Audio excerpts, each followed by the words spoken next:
Karena memang betul kan, investor dan produser kita itu mendanai sebuah produk pasti ada pertimbangan ekonomi. Nah itu makanya genre film Indonesia itu juga masih terbatas di drama, komedi, horor, kan belum bisa beranjak jauh. Dari dulu kan film Indonesia tahun 70-80-an itu banyak sekali ngundang aktor luar, aktor Hong Kong, aktor Amerika, ya kan. Bintang luar kita panggil semua untuk berakting di sini. Kita dengan mudah investor dan produser kita bisa membayar mereka.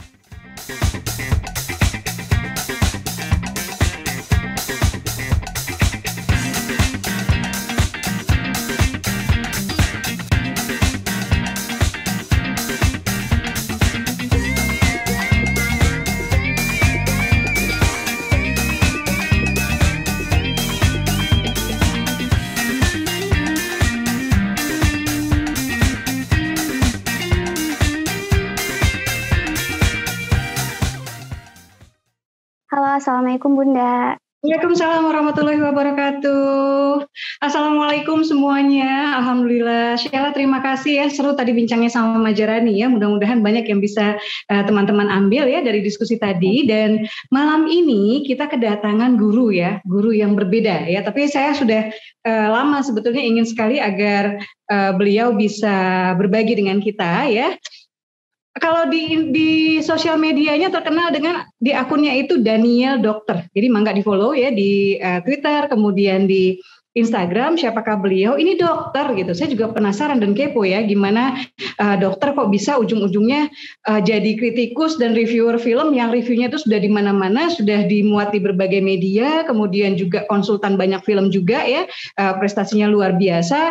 Dan buat teman-teman semua, acara belajar dari bintang ini persembahan dari aplikasi KBM App dan gratis. Jadi jadikan ini sebagai belajar dari bintang sebagai kencan rabuan kita ya, kencan rabuan kita, insya Allah banyak ilmu, banyak wawasan, dan mudah-mudahan teman-teman makin semangat. Yang belum paham KBM App itu apa, silakan diunduh di aplikasi di Google ya, di Google Play Store, aplikasi KBM App. Kemudian teman-teman bisa menjadikan KBM App ini sebagai ruang untuk membaca ya, karya-karya Majarani, karya-karya, kalau tadi Majarani ini Asmarani ya, nama aslinya ya. Karya-karya Asma Nadia juga ada di sana, ada Surga yang Tak Dirindukan, Assalamualaikum Beijing 1, Assalamualaikum Beijing 2, dan kemudian ada Nikah Tanpa Pacaran, Pertama Bilang Cinta, dan lain-lain ya. Dan buat teman-teman yang barangkali nanti bermasalah ya dengan koneksi dan lain-lain, teman-teman tetap bisa mengikuti acara belajar dari bintang ini melalui YouTube ya, KBM App Official. Baik, saya sambut Bang Daniel sudah di sini. Assalamualaikum. Waalaikumsalam. Bang, gimana kabarnya Bang? Baik sih, cuma bosan aja. Untung bioskop udah buka. Gitu ya. Ini selama pandemi ini Bang Daniel ini semua film ditonton ya. Saya ini juga nih, selama pandemi ini intensitas atau frekuensi nontonnya gimana Bang? Meningkat malah karena ada OTT kan. Oh iya jelas ya. Dengan bioskop udah buka ya semakin meningkat. Cuma memang tugas-tugas di film gitu kan, sebagai konsultan kreatif director di Magma, sementara kalau bisa dari online dulu gitu, karena kan memang peraturan kita masih belum ini ya, peraturan penerbangan juga kadang-kadang masih blur gitu ya, dan kita masih agak takut mengambil resiko gitu. Jadi kalau untuk yang nggak terlalu krusial dan masih bisa diatasi dari online, ya WFH aja dulu gitu. Oke ya, Bang. Ini kan Asma tuh berharap ya, saya yakin ini yang menyimak saat ini biang nontonnya banyak ya, baik nonton film ya maupun nonton drama Korea ya. Kenapa kita cuma nonton doang gitu? Kalau kita bisa sambil barangkali menulis review film ya. Dan malam ini kita akan bertanya, akan bahas banyak ya dengan Bang Daniel ya, bagaimana sih caranya atau tips dan triknya, ada nggak sih hal-hal yang harus dipenuhi biar kita bisa menulis review film. Dan banyak juga kan review film yang dibukukan ya Bang ya? Iya banyak sih ini. Dulu pernah ada yang nawarin juga gitu kan. Cuma kan saya kan nulisnya di media gitu. Jadi terkait dengan izin juga sih, mesti minta izin karena review saya kan dipublishnya di ini, kecuali kalau review di blog. Tapi tentu kalau review di blog itu lebih bebas gitu kan, tata bahasa, kemudian pengaturannya semuanya lebih bebas. Jadi kadang-kadang ya perlu editor juga gitu. Jadi nggak gampang sehingga belum saya inilah sampai saat ini gitu ya. Tapi barangkali sambil kita ngundang juga nih ya, ngundang Bang Daniel ya. Ini kan sekarang banyak aplikasi nih Bang. Ini adik-adik ini juga bisa kali ya nulis review filmnya di katakanlah misalnya 10 drama Korea gitu ya yang most watch gitu ya, atau yang harus kamu tonton gitu ya, kemudian bikin, karena di aplikasi kan kita lebih mudah ya biasanya ya, mungkin bisa teman-teman jadi salah satu alternatif yang dilirik ya. Tadi Majarani itu hidupnya dapat 66 juta ya, menarik banget ya. Baik Bang, nanya dong, ini kan dokter umum ya Bang ya? Dokter kulit saya. Oh dokter kulit, oh berarti asal bisa ini ya, bisa tanya-tanya tentang kecantikan. Silakan. Hari ini kencan kita berbeda ya. Baik Bang, gimana ceritanya gitu, ini dari dokter gitu ya, kemudian kecemplung di dunia film gitu, dan dirimu tuh kan intensitasnya maksudnya di mana-mana tuh ada gitu, itu gimana ceritanya sih? Iya, dokter sebenarnya hobi. Bukan nonton filmnya. Jadi gini, hobi nonton itu kan udah dari kecil sih, jadi diturunin dari orang tua gitu ya. Kemudian kita nggak hanya sekedar nonton karena memang membaca juga buku-buku, kemudian majalah yang ada resensinya, salah satunya dari Payan Wijaya tuh, panutan saya dari kecil gitu kan, karena saya kan kadang-kadang ada film yang kita tonton mungkin kita kurang nangkep gitu waktu kecil gitu ya, kemudian kita bacalah resensinya gitu, dan kemudian saya memang suka baca gitu. Jadi dari kecil saya memang udah mungkin SD kali ya udah mulai nyoba-nyoba nulis, niruin tulisannya Payan gitu ya. Kemudian masuk di sekolah di SMP dan SMA, nulislah di majalah sekolah resensi film. Dari situ sebenarnya. Jadi belakangan saat ada kesempatan di Waspada gitu kan, saya mulai ngisi rubrik kritik film, review film untuk setiap edisi minggu sampai tahun lalu gitu ya, karena tahun ini kan ada pengurangan kuota halaman gitu ya. Nah dari situ itu kan pembacanya mungkin masih terbatas hanya di Medan. Nah kemudian masuklah Kaskus kan, masuk sosial media tuh Kaskus, kemudian Multiply.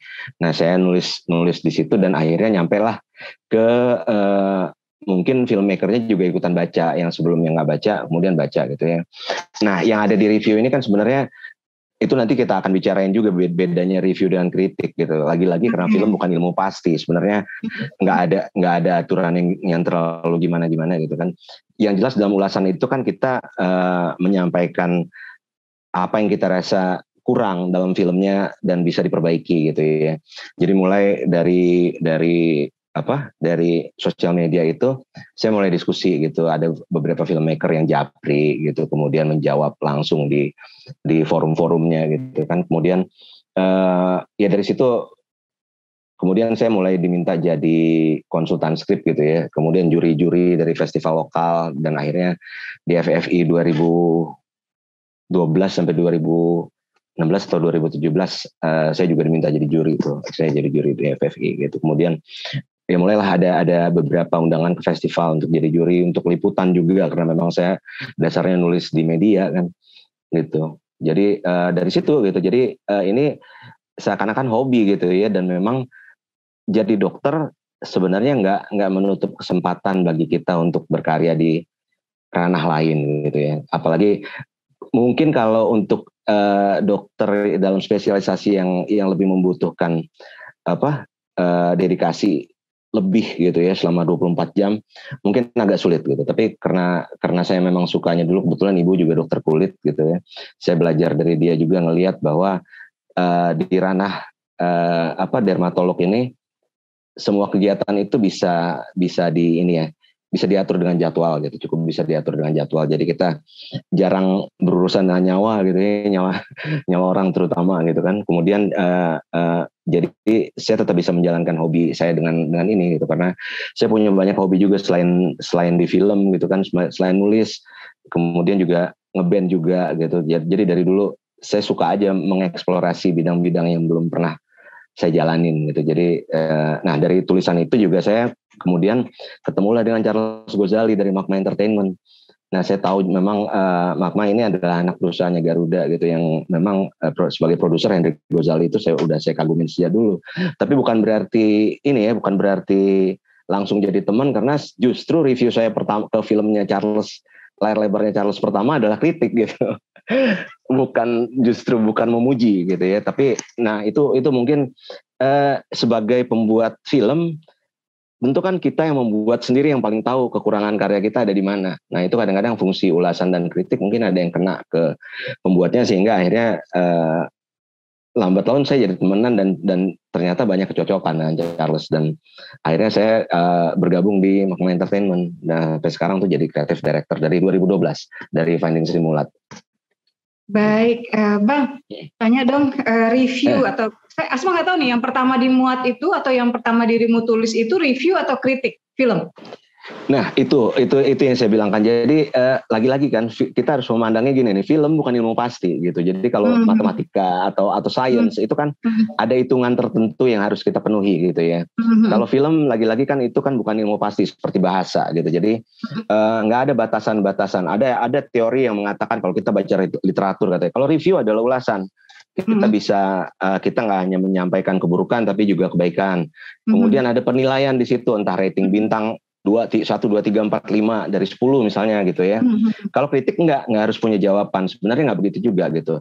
Semuanya adalah tinjauan gitu ya. Review seperti ini, seperti definisi katanya juga itu adalah tinjauan dan ulasan reaksi kita setelah selesai menonton film gitu. Tapi kritik mungkin kalau secara umum nggak perlu sedetail itu juga. Kalau kritik bukan sekedar mengatakan saya suka atau enggak.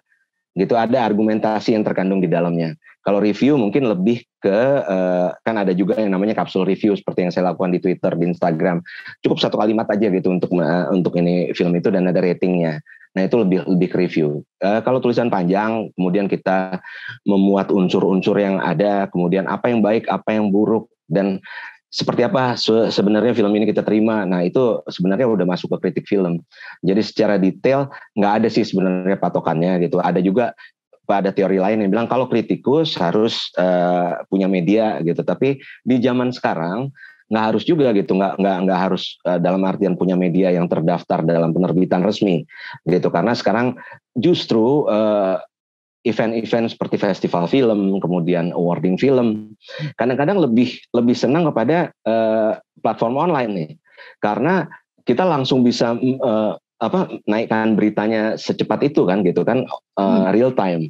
Kalau di media tulis, media cetak, kita kan harus menunggu ini ya lagi ya, menunggu editornya lagi, kemudian untuk dicetak dan itu tidak pada hari yang sama gitu. Jadi nggak ada sih patokan itu. Kalau saya rasa itu semua bentuk ulasan itu sepanjang kita menilai elemen-elemen yang ada di dalam filmnya, nggak usah lah dibedakan jadi resensi atau review gitu. Pokoknya selama ada ulasan mendalam yang lebih mendalam soal aspek-aspek dan elemen film itu, ya boleh aja disebut kritik. Dan lagi-lagi label kritikus film, reviewer film,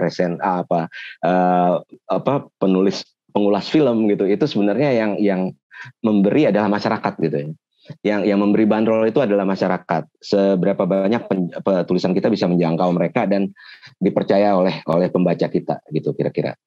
Gitu. Iya. Jadi kalau dulu pertama kali yang dimuat usia berapa Bang? Dan apakah online atau cetak gitu atau ke media majalah film? Awalnya di majalah sekolah, tapi kalau di ini ya, itu kan termasuk salah satu bentuk penerbitan juga walaupun lokal gitu ya. Betul. Iya, pertama di Waspada itu tahun 99 dan review saya itu pertama saya itu The Matrix. Itu usia berapa? Sama The Thin Red Line. Masih kuliah. Masih koas. Oke.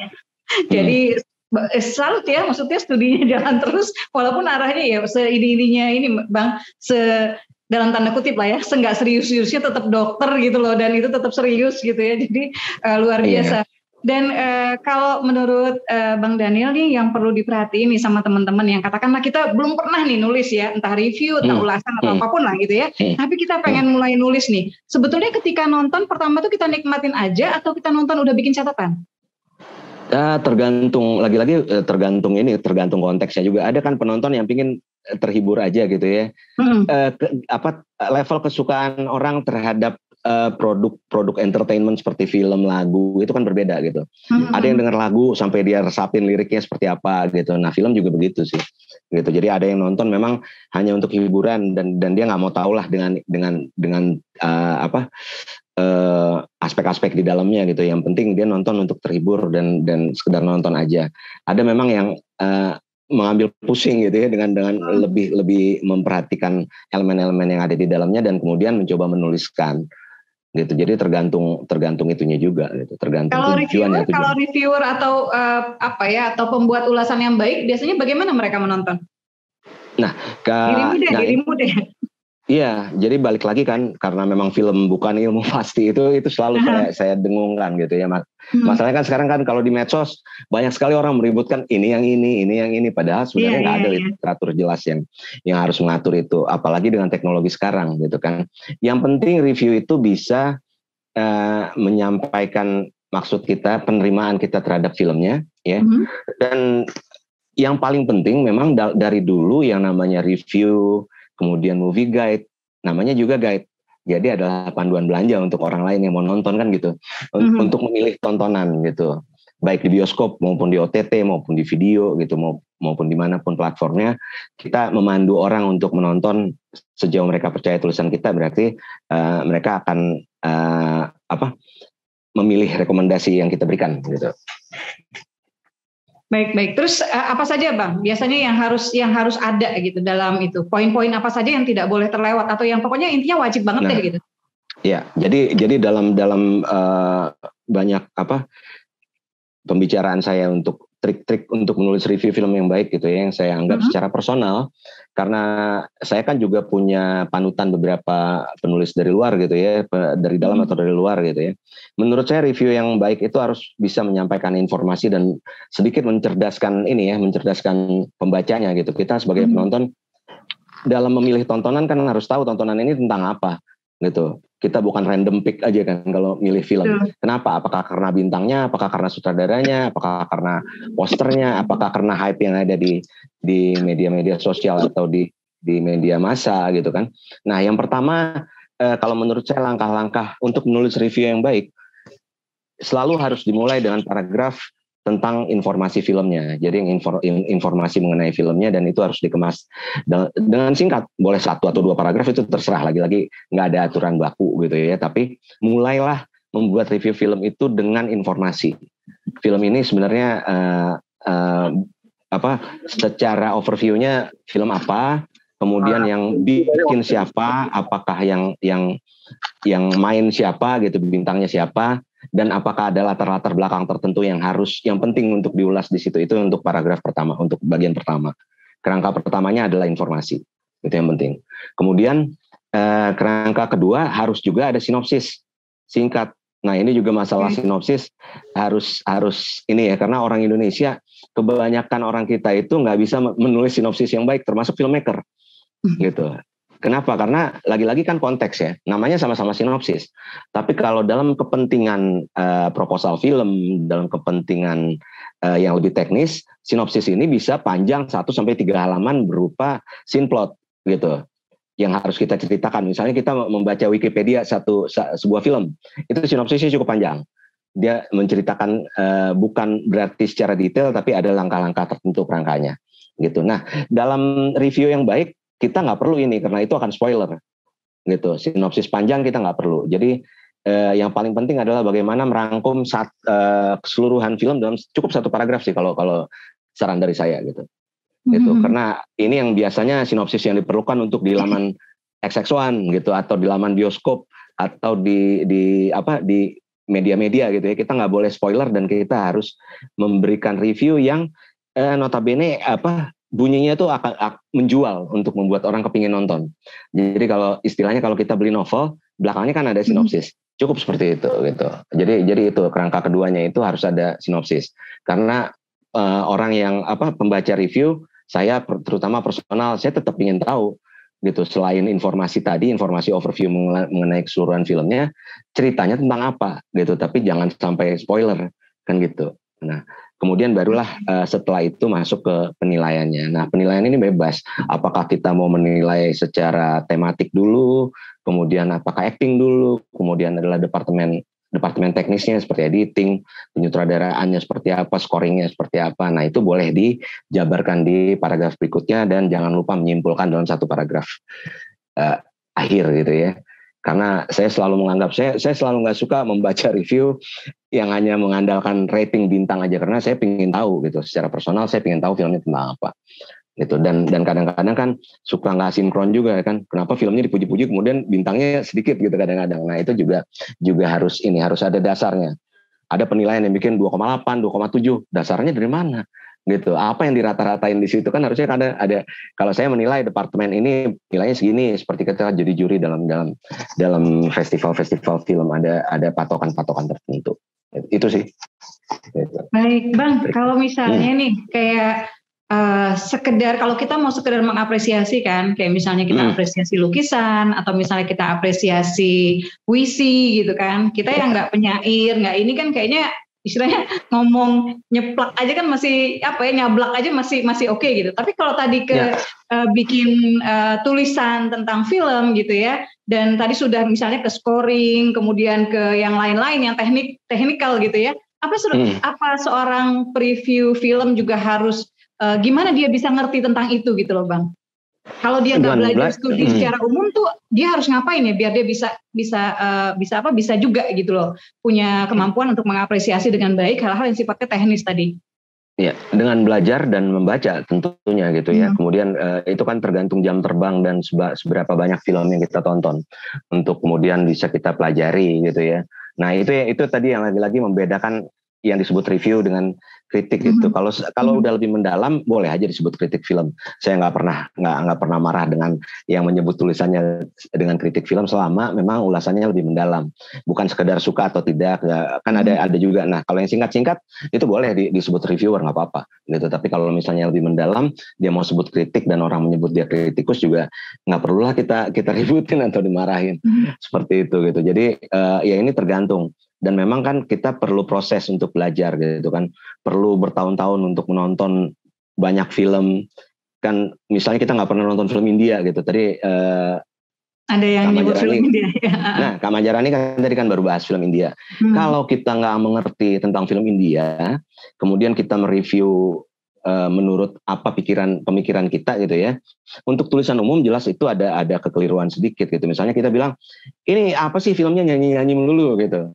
Padahal itu adalah budaya kan, signature-nya film India memang seperti itu. Walaupun sekarang dengan modernisasi yang ada mereka mulai mengurangi tradisi-tradisi lama gitu ya. Tapi memang kita nggak boleh dong mengkritik film dan mengatakan filmnya jelek secara umum, kecuali kalau kita bilang secara personal saya kurang suka nih film-film begini gitu. Jadi itu kan argumentasi itu yang akhirnya membuat orang percaya dengan apa yang kita katakan gitu. Kita kan dalam debat selalu ada argumentasi yang bisa diterima atau enggak gitu. Itu sih. Oke, Bang, jadi kalau buat teman-teman kalau di tanah air nih, kalau kita pengen belajar artinya kita nyari buku gitu, ada judul nggak sih yang bisa direkomendasikan gitu supaya teman-teman yang pengen bikin buku-buku review gitu ya atau apa gitu, baik yang misalnya mungkin kita baca online yang bahasa Inggris atau yang bahasa Indonesia mungkin diterbitkan. Ya, kalau buku sih kalau dulu cukup dari buku-buku movie guide aja, kumpulan movie guide namanya ya. Nah itu membahas secara singkat, itu cukup baik untuk pembelajaran. Tapi dengan sekarang dengan semua media bisa diakses secara online, kan kita bisa buka yang media terkemuka di film itu. Kalau di luar Variety, Hollywood Reporter, nah kita bisa belajar dari situ gitu. Kalau dari Indonesia cukup banyak penulis review, ya itu silahkan dipilih yang mana yang kita percaya dan yang mana kita anggap baik ulasannya gitu. Untuk menjadi pengulas film yang baik, harus nonton semua nggak sih, atau nonton yang kita suka aja atau gimana gitu? Kalau Bang Daniel sendiri bagaimana nih ngatur ininya nih, antara yang ini gue suka banget yang ini gitu, tapi atau semua ditonton? Iya, kalau saya memang dari dulu memang ini ya, karena memang, nah balik lagi karena memang saya nulis untuk media dan memang hobi, di Waspada tuh kan ada rating film minggu ini gitu.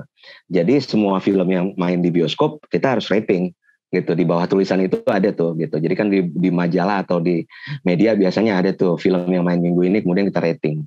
Di luar satu review panjang, kemudian ada beberapa. Jadi ya itu semua film yang main di bioskop. Tapi memang sebelum nulis di sana juga semua film yang main di bioskop rata-rata saya mengusahakan untuk sempetin nonton. Kecuali dulu ya, kalau dulu kan bioskop pokoknya setelah jadi Cineplex kan lebih teratur nih. Lebih teratur list film yang ada di bioskop. Nah itu saya selalu menyempatkan nonton semua gitu. Sebagai reviewer yang baik harus nonton semua juga gitu. Tapi harus lebih banyak daripada penonton biasa gitu tentu. Gitu, karena kita mengulas untuk memberi panduan kepada orang lain. Nah dan satu lagi yang harus diingat juga daripada review yang baik sebaiknya disampaikan secara santun. Itu selalu saya pegang dari dulu gitu ya. Jadi tujuannya kan bukan kita mau nyari berantem ke orang gitu ya. Jadi terlepas suka dan gak suka ya Bang ya. Terlepas kita tetap suka harus santun ya. Selama kita menulis di media, kalau blog silahkan mau gimana pun nggak apa-apa. Tapi kalau dia fungsinya media, sampaikan dengan santun dan jangan sisi negatifnya aja yang dilihat gitu kan. Karena kan film paling jelek sekalipun pasti punya satu atau dua sisi positif yang bisa diambil gitu. Misalnya dalam film-film barat, terutama film luar atau di luar film Indonesia gitu. Film Indonesia emang masih sering tersandung di sedikit informasi yang bisa disampaikan gitu ya. Kalau di luar itu kan walaupun filmnya blockbuster cuma tembak-tembakan aja, tapi ada informasi wilayah gitu yang bisa apalagi sekarang Korea. Tanpa harus pernah ke Korea dulu, kita bisa mengenal budaya Korea, gimana cara mereka marah, mukul kepala misalnya kayak gitu kan, yang di negara lain mungkin ditabukan gitu kan, di sana ternyata memang begitu budayanya. Sehingga pada saat kita berkunjung ke satu negara kayak Mbak Asma kan suka traveling gitu kan, kita udah bisa mengadopsi itu dari film. Nah itu di film-film luar, kultur itu selalu disemat dengan secara informatif gitu. Itu yang masih kurang di Indonesia gitu. Oke, Bang, ini kan teman-teman yang bergabung nih ya, banyak yang penulis novel nih di aplikasi kan. Kira-kira gitu. Kalau menurut Asma, film itu salah satu yang sebetulnya bisa jadi sumber ide gitu kan, atau memantik ide gitu, baik misalnya plotnya gitu. Kayak aku tuh dapat waktu bikin cerpen Ma Ingin Naik Haji tuh plotnya tuh dapat dari film Babel. Nggak tahu ucapannya Babel apa Babel ya, itu gitu, dapatnya dari situ gitu. Kalau menurut Bang Daniel sendiri gimana nih manfaatnya misalnya nonton film gitu ya bagi teman-teman novelis misalnya mereka bukan ke review tapi misalnya mereka sebagai novelis gitu, kira-kira manfaat apa yang bisa mereka dapatkan menurut Bang Daniel? Ya banyak, karena film memang yang kita tonton dan yang kita baca memang kan sedikit banyak akan memunculkan inspirasi gitu ya. Jadi orang bilang there's nothing new under the sun, karena semua plot-plot ini udah menjadi elemen dalam karya-karya lain. Saya setuju aja, tapi memang batasan yang harus kita lakukan sebagai penulis pada saat kita menulis sinopsis baru untuk rencana planning kita ke karya yang berikut, apakah novel atau film atau yang lain gitu ya. Nah itu sebaiknya bedakan inspirasi dengan plagiat gitu ya. Jadi jangan mengambil keseluruhan ide gitu. Kita bisa cerita tentang penculikan anak gitu misalnya gitu ya. Nah itu bisa kita kembangkan dengan plot yang berbeda dengan karya yang sebelumnya kita baca gitu kira-kira. Film superhero gitu. Nah, kita bisa ambil kekuatannya ada di mana gitu, konflik-konflik rumah tangga seperti apa gitu. Inspirasi nggak salah gitu. Meniru salah gitu, tapi kalau terinspirasi pasti nggak salah, dan itu untuk yang udah mengerti gitu, begitu ngelihat produk aslinya pasti mereka bisa bedain. Itu yang mana yang namanya terinspirasi, yang mana namanya niru. Ya, Bang, pasti kan udah nggak terbilang juga ya novel-novel film hasil adaptasi novel ataupun cerpen ataupun puisi yang dirimu sudah nonton ya. Nah ini nih mungkin menjawab nih buat teman-teman yang gimana sih caranya biar novel gue bisa difilmin gitu, atau biar buku gue bisa difilmin. Menurut Bang Daniel sendiri apa sih yang harus ada dalam sebuah cerita gitu yang ditulis ya, baik dia cerpen, novel ataupun puisi tadi gitu ya, yang kira-kira filmis gitu, kira-kira bakal menarik nih untuk difilmkan nih buat penyemangat nih teman-teman yang punya mimpi one day karya-karya mereka juga bisa difilmkan. Ya, jadi sama tuh seperti menyusun plot untuk karya-karya yang baru, termasuk novel, buku, film atau cerpen sekalipun gitu ya. Kontennya harus menarik dong gitu. Yang pertama kontennya harus menarik dan lain dari yang out of the box gitu terutama ya. Tapi salahnya memang industri kita masih mencari novel sebatas bestseller kan itu kan. Yeah. Kenapa sinetron juga masih dapat tempat nomor 1 di Indonesia dibandingin film bioskop? Kan karena memang kadang-kadang pemirsa kita, audiens kita memang suka menikmati luarnya aja gitu. Yang penting sama mereka pretty faces. Yang penting yang main nggak cakep gitu kan, ganteng-ganteng dan cantik-cantik. Mau apapun ceritanya udah berulang kali diceritain sama niru yang lain itu juga laku gitu. Nah sayangnya kan memang kecenderungan PH-PH kita memang nggak mau mengambil resiko dengan mencari novel-novel yang laku gitu. Nah ini ada kontradiksinya memang. Tapi menurut saya ini terpulang kepada kita sebagai penulis lagi, sebagai pembuat karya itu berusaha membuat karya yang laku tapi out of the box juga gitu. Jangan ngikutin yang udah ada gitu sih gitu. Jadi itu bisa diasah terus gitu kan. Jadi seperti misalnya di beberapa forum komunitas gitu ya kalau kita bicara soal pengembangan ide ke pembuat film pendek gitu ya. Nah itu sering sekali masih terjadi di daerah Medan terutama gitu ya.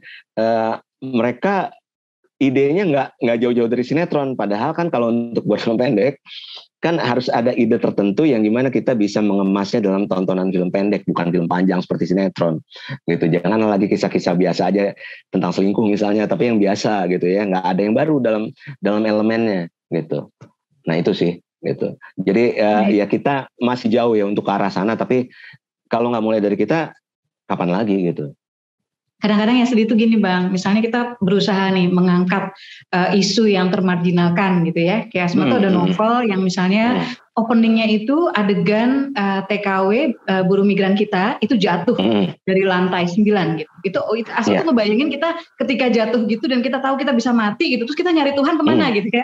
Itu gitu kan. Tapi ternyata produser suka sama judulnya, terus akhirnya suruh ganti ceritanya.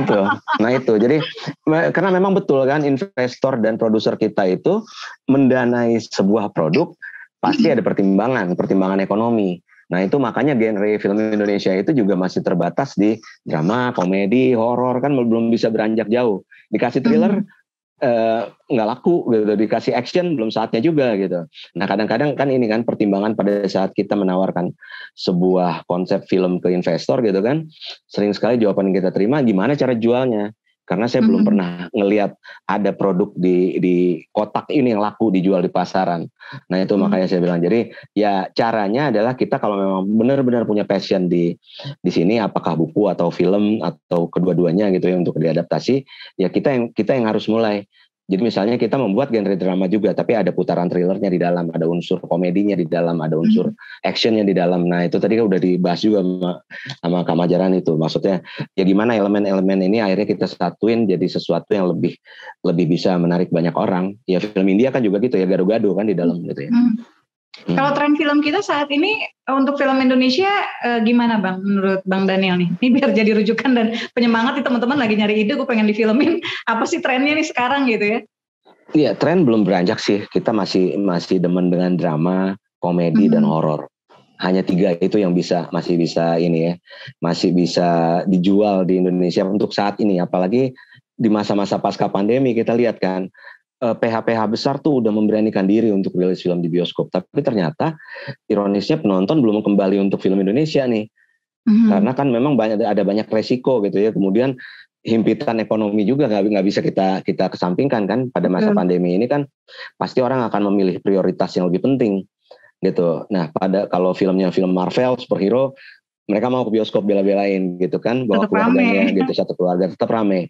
Tapi kalau film Indonesia belum. Nah itu yang formula itu yang nggak ada formula pasti sebenarnya, tapi memang harus diulik terus dan harus dicari terus apa sih yang bisa diiniin. Apakah itu tadi yang saya bilang, apakah bintangnya, apakah poster yang mereka rasa akrab dengan mereka gitu, sehingga banyak penonton blind audience yang datang ke bioskop ngelihat posternya, saya pengen nonton ini gitu, saya pengen nonton itu gitu, yang akrab dan udah dikenal dengan mereka yang akan mereka pilih gitu. Bang, kalau secara segmentasi nih Bang, tadi kan kalau ininya tetap ya, maksudnya drama, horor gitu ya, religi gitu. Kalau secara segmentasi kita bergerak lebih mudah nggak sih? Kayak film-film remaja kayaknya lebih ini nggak sih saat ini lebih kayaknya mengundang gitu, sehingga nih teman-teman yang nulis mungkin sekarang main remaja aja nih gitu. Iya, karena memang kan ya itu tadi drama itu kan banyak lagi subsegmennya ya. ada drama religi, ada drama dewasa yang masih jarang disentuh nih. Adult drama tuh masih jarang di Indonesia. Mereka lebih suka ngeliat drama anak SMA gitu, atau anak kuliahan gitu. Anak kuliahan juga nggak sebanyak anak SMA. Nah itu memang superhero, sorry ya, itu kalau superhero itu untuk luar, kalau untuk lokal belum gitu ya. Masih miris kita ya. Masih miris. Tapi karena memang kita sebetulnya udah mendingan ya. Ada usaha tapi nggak bisa karena budget kan. Lagi-lagi budget kan, karena memang kurs kita kan dalam deretan kurs dunia kan termasuk salah satu yang terendah gitu, nggak seperti dulu lagi. Jadi itu nantilah kita bicara. Tapi memang dari banyaknya subsegmen drama ini memang yang populer sekarang adalah remaja. Nah itu balik lagi memang baliknya ke segmentasi popularitas gitu, karena memang bintang-bintang remaja ini kan lebih banyak fansnya daripada yang udah dewasa. Karir seorang aktor, aktris, apalagi di Indonesia, itu kan rentang waktunya nggak panjang gitu, ya kan? Mungkin sebentar lagi kita udah ngelihat Reza Radian udah nggak bisa jadi lead, dia udah jadi peran bapak, misalnya dalam beberapa tahun belakangan gitu. Walaupun kalau perempuan lebih singkat lagi gitu. Itu sama lah di mana-mana, di India juga begitu, gitu. Nah itu sehingga tetap orang pingin yang fresh kan. Nah itu makanya ada kecenderungan sekarang film-film art house itu banyak memakai bintang-bintang muda yang populer yang biasanya main di sinetron atau main di film-film drama remaja komersil. Nah supaya orang juga lebih tertarik untuk mencoba menonton film-film alternatif gitu. Tapi walaupun begitu ya pasar juga akan membedakan. Kadang-kadang kan kita disuguhi sesuatu yang baru, kita ngelihat, oh ini ada si A nih main di film yang beda. Tapi kalau sudah 4-5 kali nggak bisa masuk ke kita, ya nanti jadi mentok lagi deh gitu.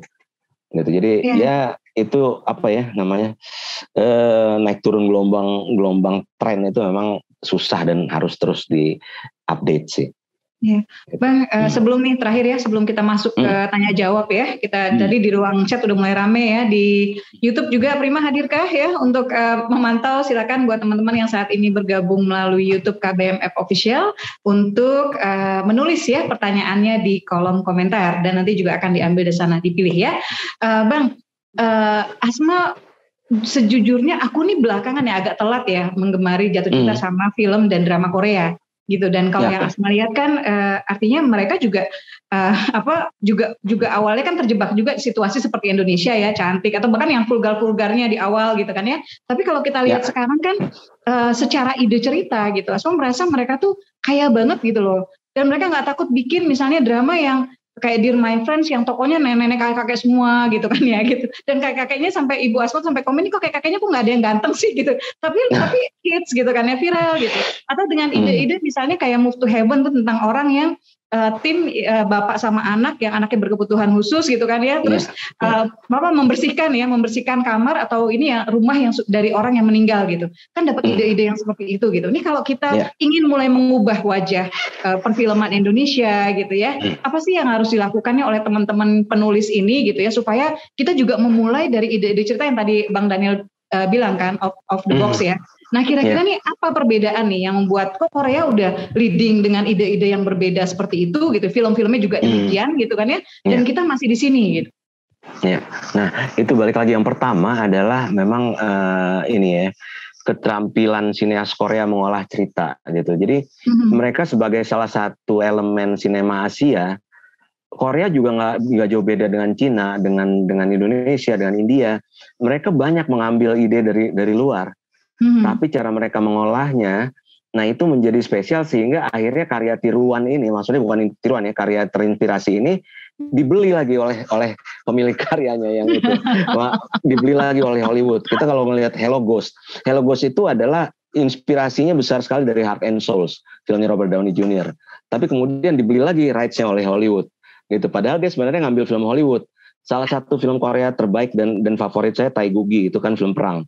Saudara Korea Utara dan Korea Selatan. Itu dia ambil dari Saving Private Ryan gitu. Tapi kalau saat nonton Saving Private Ryan, kita nggak punya keterikatan emosi, kenapa sih mereka harus menyelamatkan si adik gitu dari keluarga ini gitu. Hanya begitu. Di Taegugi mereka ambil elemennya adalah abang adik gitu.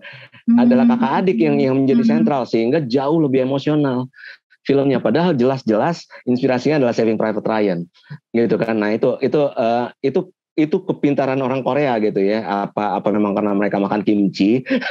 Saya nggak tahu juga. Saya nggak tahu. Tapi memang gini, perkembangan sinema Korea mulai pesat itu di akhir 90-an gitu. Nah, pertama kali mereka langsung booming dengan karya-karya yang memang menanjak go internasional dan memang notable gitu ya. Padahal selama bertahun-tahun sebenarnya nggak ada yang memperhatikan film Korea. Nah, itu sebenarnya ada peranan banyak ya. Selain sineas-sineasnya memang mungkin ada budaya yang membuat mereka bisa satu suara untuk menghasilkan produk bagus untuk membangkitkan sinema mereka. Dan selalu yang kita tahu di Korea adalah dukungan pemerintah yang sangat besar gitu terhadap produk budayanya gitu ya. Ini nggak di Korea, nggak di Jepang, jauh lah dibandingin di Indonesia gitu ya. Dan sehingga itu memungkinkan mereka menyemat budaya ke situ. Nah, ini kan dari dulu ada generation gap memang karena mungkin ada kalau mau ditilik karena kita udah 3,5 abad dijajah Belanda gitu, sehingga edukasi kita kurang gitu kan, sehingga kita lebih suka mencontoh budaya orang daripada mengedepankan budaya kita. Film Indonesia yang laku adalah film Indonesia yang dianggap adalah film Indonesia yang syuting di luar negeri gitu. Sementara kalau Korea itu mereka menggunakan syuting luar negeri bukan untuk itu, mereka tetap kulturnya kuat sekali gitu. Itu hanya untuk gimmick gitu. Kalau Indonesia luar negeri yang dijual ke depan gitu, sehingga banyak kan film-film dulu kan asli syuting di Jepang, asli syuting di mana, itu yang pengen dilihat CGI orang. Gitu ya, apalagi zaman sebelum CGI ya. Nah itu yang pertama gitu ya. Nah yang kedua memang ini yang memang sulit kita jembatani adalah budget gitu. Budget, betul. Itu Korea sangat didukung pemerintah. Itu memang untuk sampai ke sana mungkin kita masih harus berharap dan berdoa nanti ada pemerintah yang bisa sangat care dengan budaya gitu ya. Nah kedua adalah budget tetap gitu. Kenapa akhirnya drakor itu bisa tampil dengan baik gitu ya. Secara kemasannya, packagingnya juga sangat mewah kita lihat gitu ya. Itu karena budget gitu. Lagi-lagi kan Indonesia budgetnya secara kurs itu sangat kecil sehingga untuk memproduksi satu episode sinetron Korea itu sama dengan satu film layar lebar kita kira-kira gitu bandingannya. Jadi jauh banget gitu. Sementara di sini sinetron kita ya looknya sinetron gitu. Kalau mereka udah bisa membuat drama Korea, serial Korea yang looknya sangat sinematik seperti film bioskop. Itu jauh banget gitu karena memang dari dulu kan film Indonesia tahun 70-80-an itu banyak sekali ngundang aktor luar, aktor Hong Kong, aktor Amerika, ya kan. Bintang luar kita panggil semua untuk berakting di sini. Kita dengan mudah investor dan produser kita bisa membayar mereka. Kenapa? Karena murah kursnya. Gitu. Sekarang kalau kita mau manggil misalnya bintang Korea untuk main di film Indonesia, ya kan, itu udah seharga honor mereka aja dengan segala macam asisten atau tata rias atau pernak-pernik yang lain gitu dan persyaratan makan, akomodasi, transportasi itu udah bisa buat satu film sendiri. Gitu. Jadi semakin jauh ininya ya. Ada, bukan nggak ada gitu, tapi ya itulah struggling yang harus dilakukan sesulit itu gitu. Jadi nah itu juga membatasi kita sehingga akhirnya kita tadi kan ada yang bilang superhero laku gitu, bener. Tapi kalau kita mau buat superhero di Indonesia dengan budget taruhlah paling tinggi 30 M misalnya, 30 M aja kita udah setengah mati untuk jualnya di penonton Indonesia karena kita juga punya patokan harapan penonton kan. Berapa? 1 juta, 2 juta, belum balik modal gitu. Belum lagi biaya promosi atau segala macam sehingga akhirnya kita siasatilah di penggunaan CGI atau efek atau elemen yang lain. Otomatis filmnya jadi nggak maksimal. Iya kan? Action juga begitu gitu. Iya. Kenapa The Raid berhasil? Karena juga budgetnya jauh lebih tinggi dari film Indonesia pada saat itu. Gitu. Itu kalau yang tahu ceritanya memang kenapa The Raid looknya sangat internasional karena untuk satu peralatan aja gitu ya, Gareth nggak keberatan untuk menyewa dan membiarkannya ada di lapangan walaupun nggak dipakai selama beberapa minggu atau 1 atau 2 minggu gitu. Tapi dia keluarin budget itu. Gitu. Itu kadang-kadang yang masih gitu. Kita untuk mengeluarkan biaya banyak kita harus berhitung. Emang harapan kita berapa penonton? Gitu. Apalagi di saat pandemi makin turun lagi lah gitu ini. Jadi itu sih gitu. Tapi memang kalau soal budaya orang Indonesia harus dilecut sih.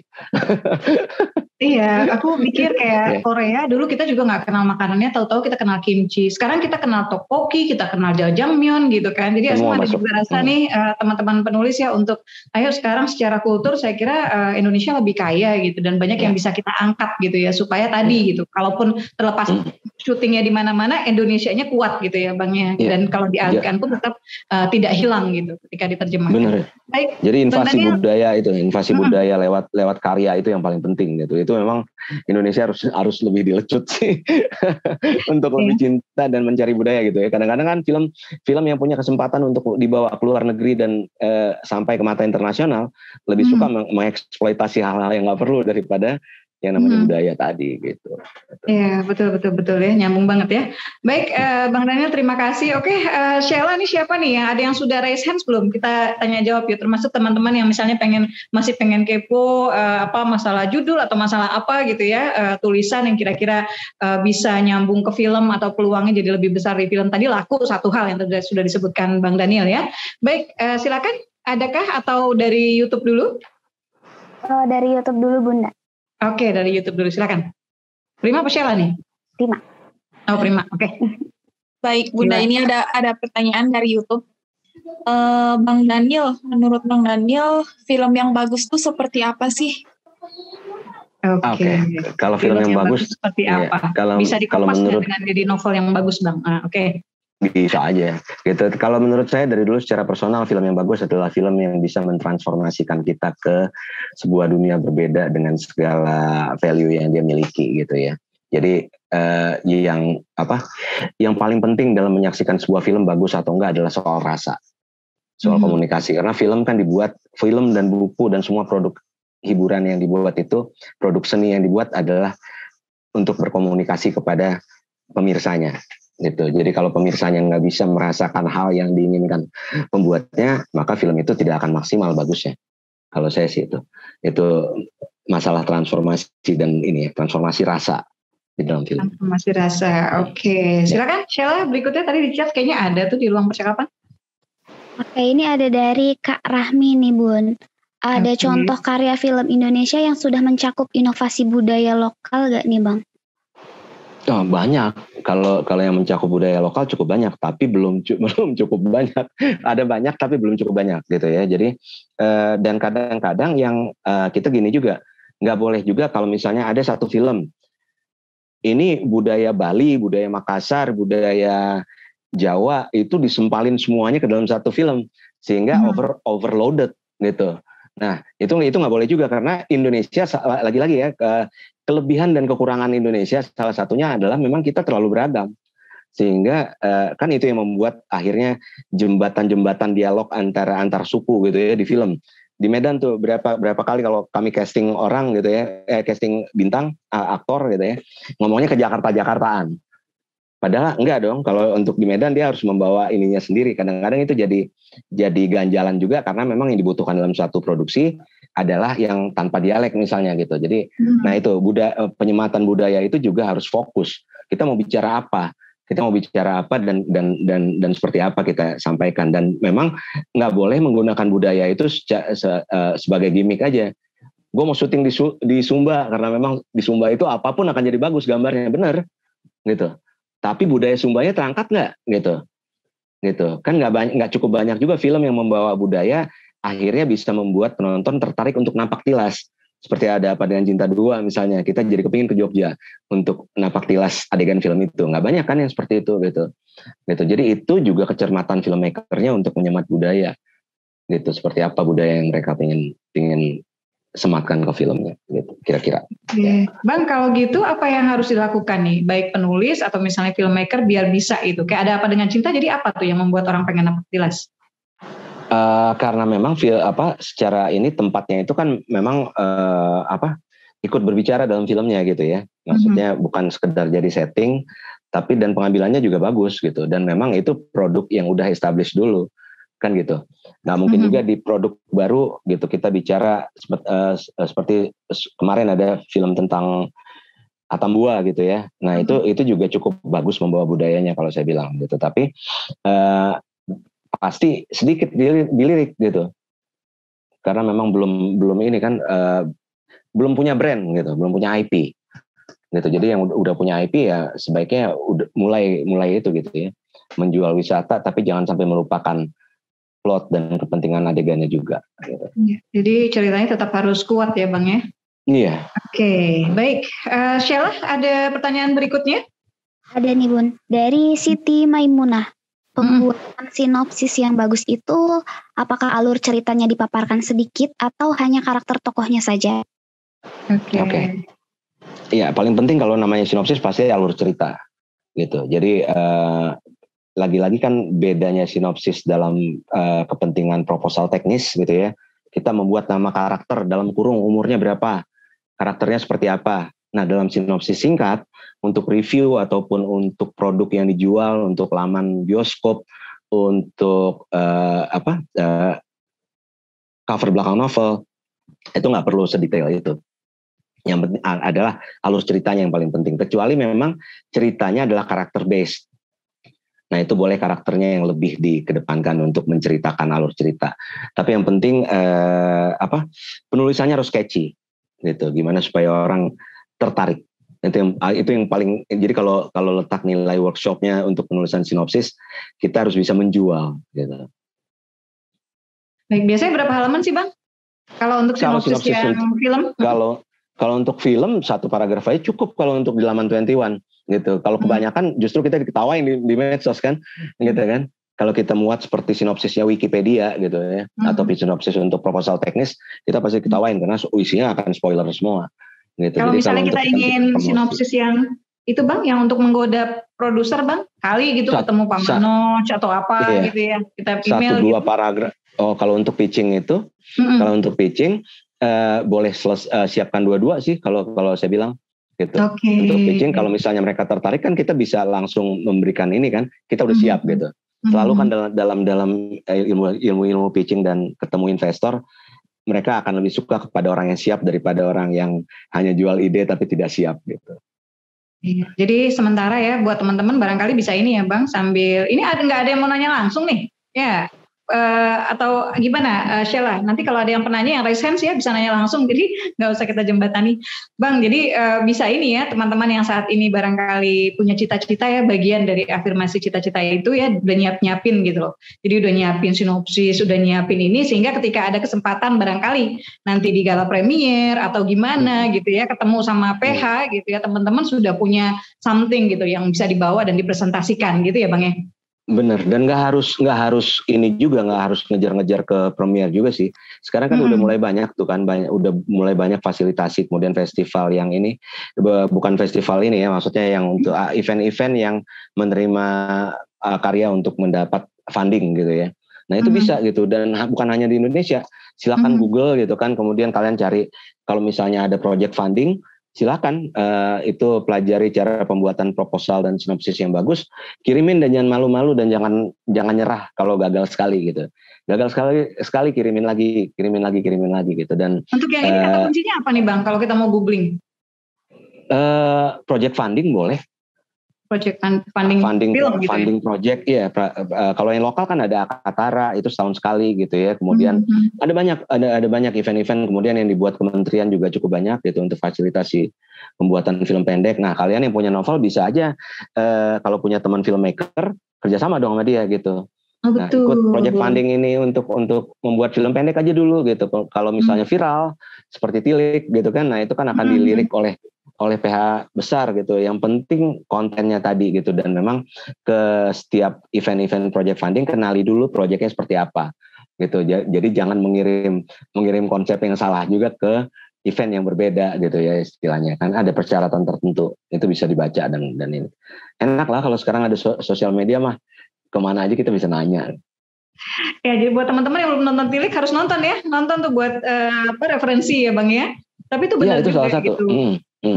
Jadi kenapa kita harus terpaku juga besar kalau kita bisa bikin dengan model project funding kayak gini ya Bang ya. Jadi ambil cerita kita sendiri gitu, kita bikin proposalnya gitu kan ya, siapa tahu kena ya, kita tinggal cari filmmaker yang kira-kira siap. Kalau film pendek itu budgetnya berapa Bang? Biasanya?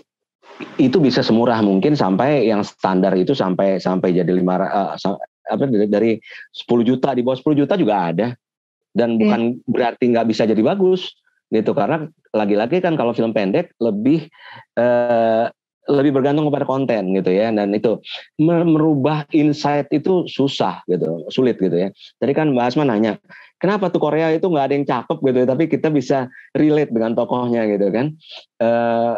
Nah itu juga maksudnya untuk merubah insight yang ada di industri ini memang susah gitu, tapi kita sebagai orang-orangnya gitu ya, sebagai talenta-talentanya, ya mulai aja sedikit-sedikit gitu, mulai aja sedikit-sedikit, kemudian ini ya maksudnya mencari produk yang nggak hanya berdasar jual tampang aja gitu ya. Nah, kalau kita nggak mengharapkan balik modal besar seperti prinsip di industri layar lebar, dari film pendek kan kalian bisa mulai cari pemain yang cocok bukan karena looknya, tapi karena kemampuan acting dan kecocokan perannya.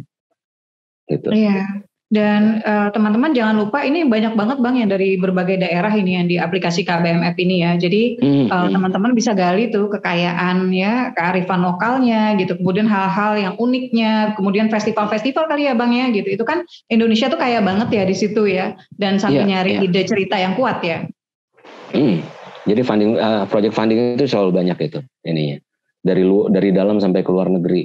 Mulai aja dulu kolaborasi dengan filmmaker yang punya novel gitu. Di Medan juga ada teman-teman saya, mereka sendiri malah yang angkat novel mereka ke film. Oke ya, semangat ya buat teman-teman. Silakan Sheila, masih ada waktu atau Prima dari YouTube mungkin? Baik, Bun. Ada satu pertanyaan lagi sih Bun. Apakah ada film yang sangat menginspirasi, inovatif, menjual tanpa ada romansanya? Oke. Gimana Bang Daniel? Ini romansa di sini maksudnya hubungan laki-laki perempuan atau gimana ya?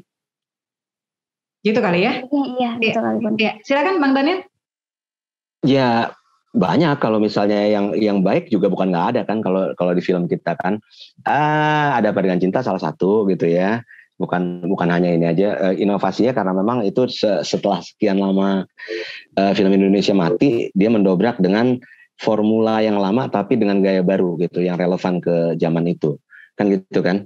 Kemudian kalau ngelihat di film religi gitu ya, kesuksesan Ayat-Ayat Cinta, kemudian film-film Basma juga itu kan sebenarnya kan ada inovasi yang dilakukan di situ gitu ya, dan bukan hanya menjual romansa aja, film tetap bisa menjadi sesuatu film yang baik dan bisa dijual gitu. Tapi kalau misalnya yang paling suka, kalau saya favorit saya film Indonesia dari dulu selalu Opera Jakarta.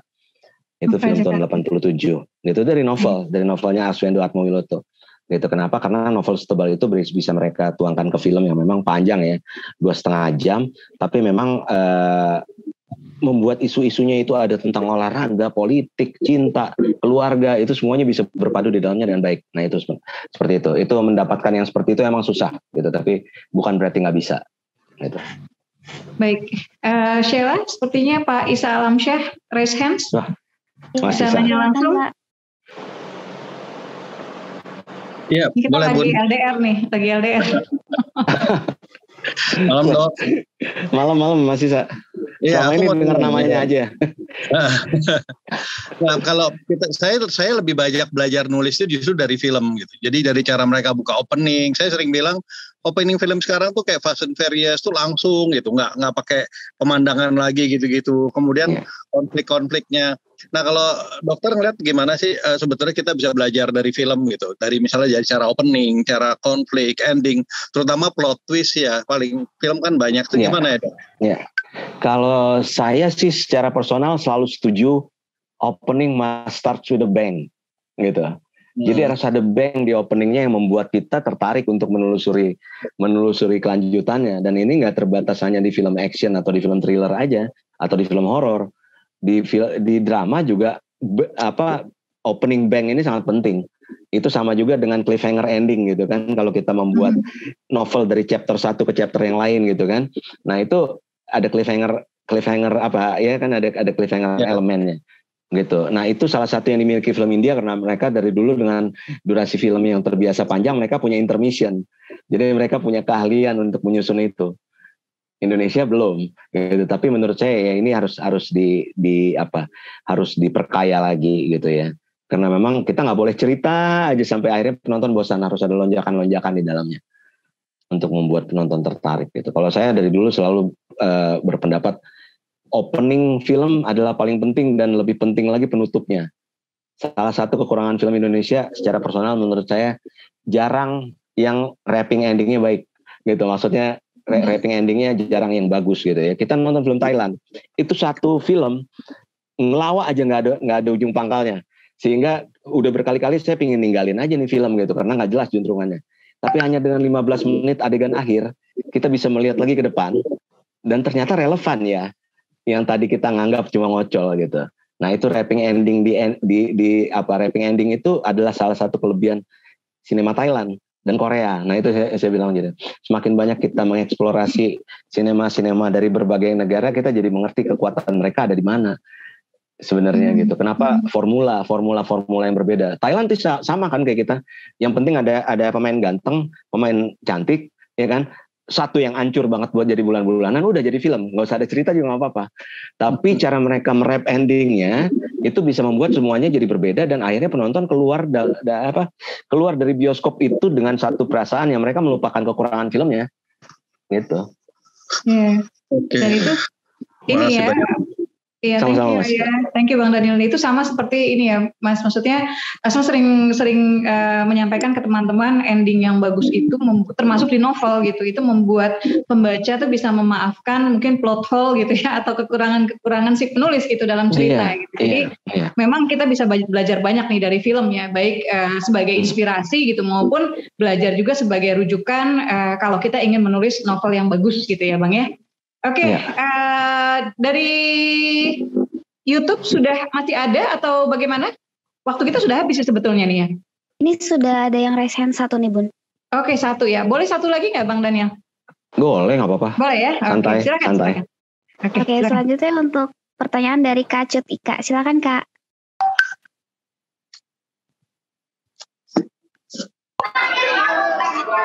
Halo, Assalamualaikum warahmatullahi wabarakatuh, Bunda Asma dan Daniel.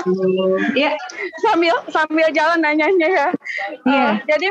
Jadi misalnya nih Bunda, kita udah nulis novel sejarah itu kan. Bagaimana agar novel kita itu dilirik sama PH?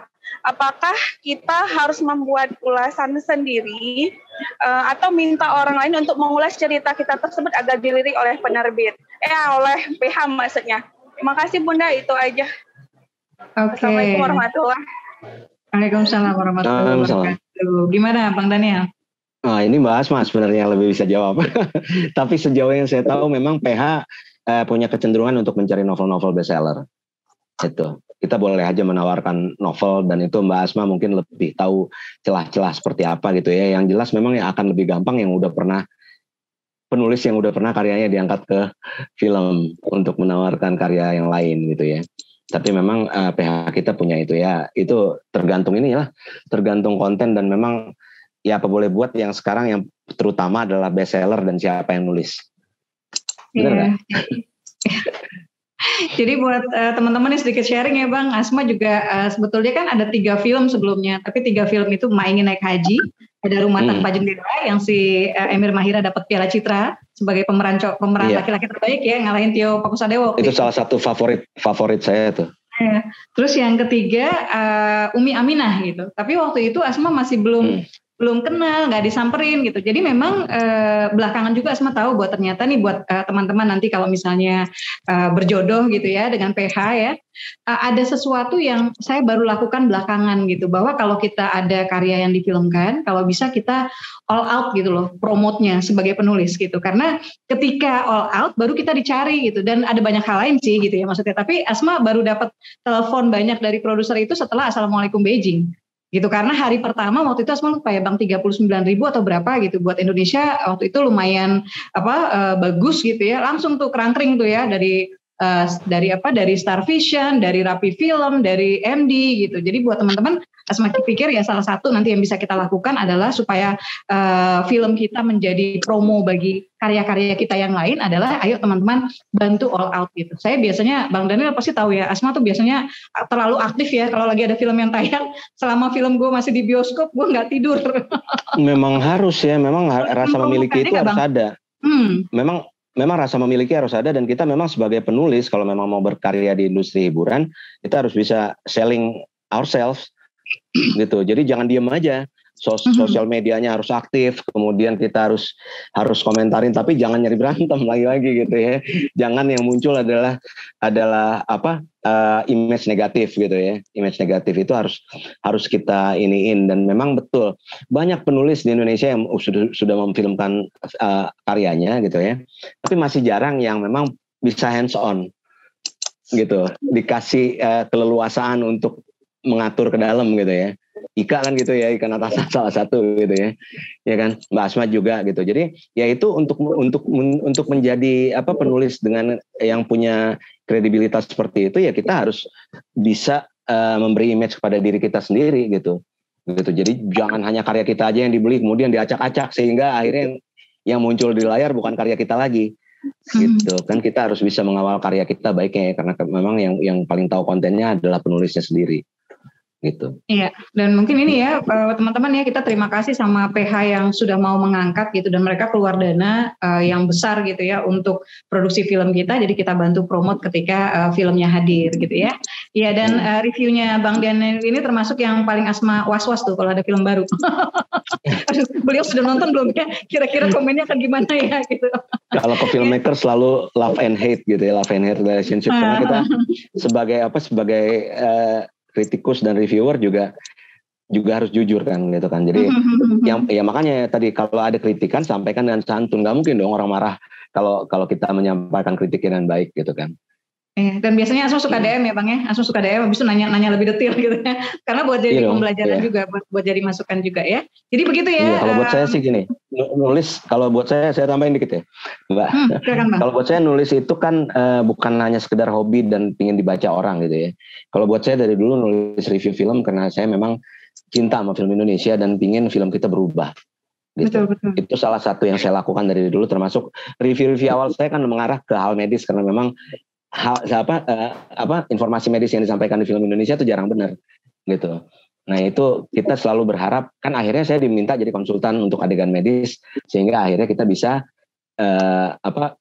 menjaga koridornya agar dilakukan dengan benar gitu. Jadi selalu ada tujuan itulah, tujuan baik gitu ya. Itu jangan pernah dikesampingkan, karena memang Mbak Asma juga 3 karya pertamanya yang disebut tadi, Ingin Naik Haji, Rumah Tanpa Jendela, dan Umi Aminah, itu kan bukan cuma ngejual ini ya, bukan cuma jualan, tapi juga banyak niat baik di dalamnya gitu. Makanya kita sampai sekarang juga suka dengan film itu. Gitu. Iya. Itu penting. Iya, makasih Bang. Masih ada lagi nih pertanyaan, boleh nih Bang? Boleh, nggak apa-apa. Boleh ya, dari Putri Abah kali ya, Sheila ya, sebagai penutup ya. Ya, boleh Bun. Ya, silakan ke Putri Abah langsung. Assalamualaikum warahmatullahi wabarakatuh. Waalaikumsalam warahmatullahi wabarakatuh. Ya, sayang. Satu pertanyaan. Dari masyarakat kan kebanyakan TV itu merusak ya pada anak muda. Itu kan yang jadi film itu terlahir dari para penulis. Tapi terkadang filmnya itu memberikan contoh yang tidak baik seperti pakaian yang terlalu mini, anak-anak kecil yang sudah pacaran, seperti itu. Salahnya itu di masyarakat ini apa dari penulisnya, seperti itu Bun? Cukup seperti itu. Terima kasih. Bang Daniel, siapa yang salah kalau menurut Putri Abah? Yang salah adalah sebenarnya yang salah adalah audiens kalau menurut saya secara personal. Jadi bukan pembuat filmnya yang salah pertama. Mereka membuat karya yang mereka mau nyari duit gitu ya. Tapi diterima dengan audiens itu, nah itu yang selalu yang bikin masalah. Akhirnya karya-karya ini akan dibuat lagi dan memang susah ya menghempang kebebasan informasi sekarang.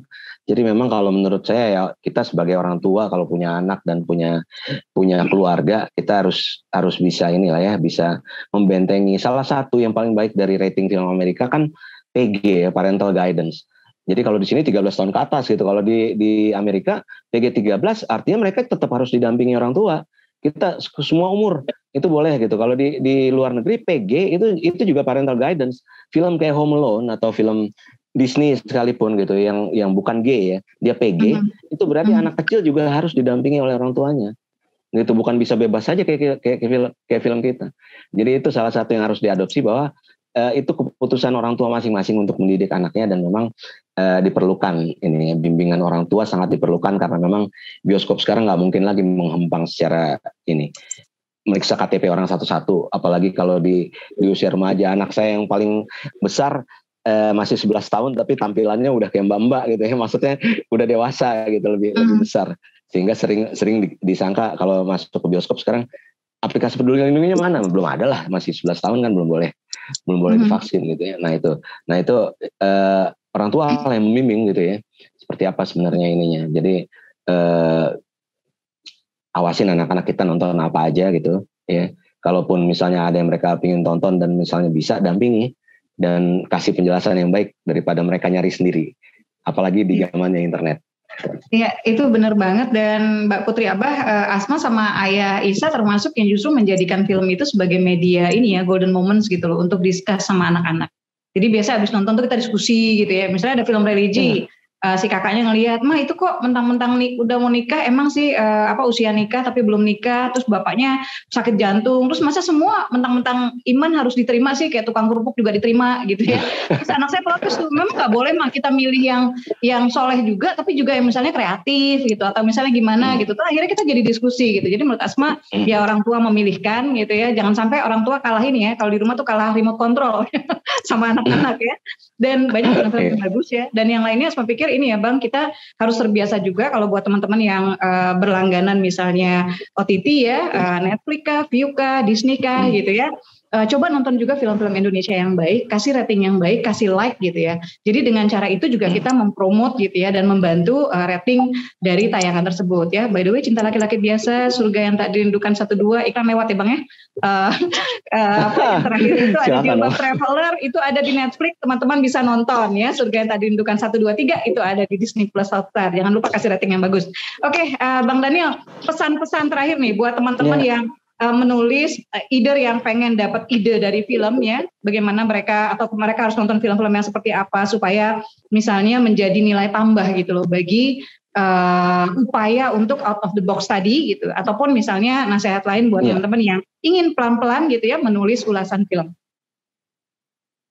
Ya, pesan yang paling penting adalah perbanyak referensi tontonan gitu ya. Perbanyak referensi tontonan dan jangan berpegang kepada blockbuster yang lagi laku dan hype aja gitu. Jadi kita harus mengeksplorasi banyak film-film dari luar Hollywood gitu ya. Kemudian film-film Indonesia jangan lupa juga ditonton gitu kan.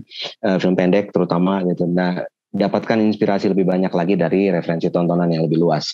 Gitu. Jangan terpatok kepada satu aja. Jangan nontonnya hanya drakor gitu. Boleh, maksudnya boleh hobi itu boleh nonton apa aja, tapi coba melangkah keluar dari zona nyaman yang biasa untuk mendapatkan ini. Nah, itu seperti di film India, semua karya-karya terbaik, cerita-cerita terbaik sekarang ada di film India Selatan. Nah, notabene itu film Tamil, Telugu, itu jauh lebih baik secara konten cerita daripada film Bollywood, gitu. Oke, Bang, terima kasih banyak ya. Tapi benar banget yang tadi Bang Daniel bilang ya. Jadi film-film kayak apa? Kita selama ini kadang-kadang kan ada yang wah India tuh nari-nari. Sekarang film India tuh maju banget ya, banget gitu. Dan film-film Thailand juga banyak yang bagus gitu ya. Dan bagusnya tuh apa ya? Rasanya tuh kuat banget ya, Bang. Gitu. Itu yang Asma lihat ya. Dan perkaya wawasan tontonan tadi, tidak mustahil dari tontonan tadi. Kemudian kamu bisa mendapatkan ide-ide ya. Tentu saja bukan menjadi peniru gitu ya, yang membuat kamu jadi berpikir out of the box. Oke, coba nulis yang nggak biasa-biasa aja ya. Terima kasih Bang Daniel, waktunya berbaginya untuk kami semua ya. Itu yang di belakang bikin iri tuh. Ruang kerja. Ayah masih belum bisa menandingi nih ya souvenir filmnya masih kalah jauh nih ya. Baik, buat teman-teman yang saat ini mengikuti acara Belajar dari Bintang via YouTube ya, sampai jumpa lagi insya Allah pekan depan dengan guru yang lain ya, insya Allah akan terus ada Belajar dari Bintang persembahan dari aplikasi KBMF. Jangan lupa follow KBMF di sosial medianya ya, subscribe di YouTube-nya ya, dan follow juga Asma Nadia dan baca cerita-cerita Asma Nadia di aplikasi KBMF. Saya rutin memberikan tips-tips menulis bagi yang memfollow Asma ya. Baik, Bang Daniel, terima kasih. Sebelum kita bubar ini, sebelum kita undur diri, kita foto bersama dulu ya Sheila, buat kenang-kenangan. Oke, teman-teman bisa dinyalakan ya untuk kameranya, kita foto bareng dulu semuanya. Salam literasi. Kita hitung. 1, 2, 3. Oke, tahan dulu untuk slide kedua. 1, 2, 3. Oke, untuk slide terakhir. 1, 2, 3. Oke, sudah Bunda.